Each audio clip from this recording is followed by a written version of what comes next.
नमस्कार. आपण पाहत आहात जनशिव न्यूज. मी मुख्य संपादक गणेश जलवाड.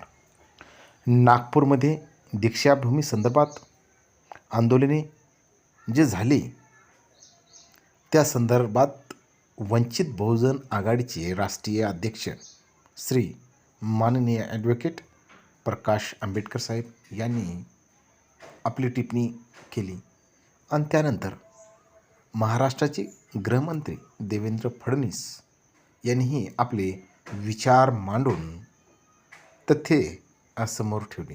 ते समोरप्रमाणे दीक्षाभूमी ही शासनाने दीक्षा घेतली म्हणून तिथे एक स्मारक उभं राहावं असं त्या ठिकाणचं आहे.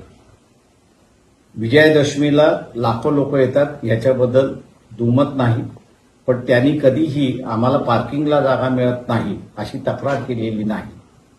त्याच्यामुळे हे कमर्शियलायझेशन जे चाललेलं आहे दीक्षाभूमीचं, हे थांबवण्याचा भाग नागपूरची जनता करते.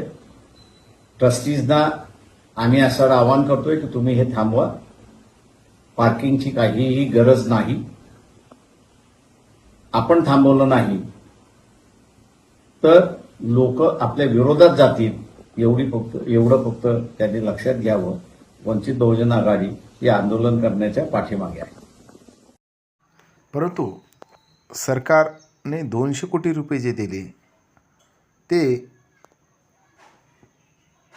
कोणत्या कामासाठी आणि स्मारक समिती जे आहे ते निर्णय घेतल्याच्या नंतरही आपली बाजू देवेंद्र फडणवीस यांनी ठेवली आहे. जे सगळे स्टेक होल्डर्स असतील यांची दीक्षाभूमीच्या स्मारक समितीच्या समवेत बैठक घेऊन आणि त्यानुसार या आराखड्यामध्ये काय बदल करायचे असतील ते बदल सगळ्यांनी मिळून सुचवावे. त्या बदलानुसार किंवा जो काही निर्णय त्या बैठकीत होईल. वंचित बहुजन आघाडीचे प्रकाश आंबेडकर साहेब यांनीही पाठिंबा दिला आणि देवेंद्र फडणवीस साहेब यांनीही आपली बाजू मांडून खरोखरच निर्णय काय घेणार स्मारक समितीचे अध्यक्ष आणि काय दिशा देणार आपण पाहत राहा. जनशिव न्यूज लाईक करा, सबस्क्राईब करा. जय भीम, वंदे मातरम, जय हिंद, जय भीम.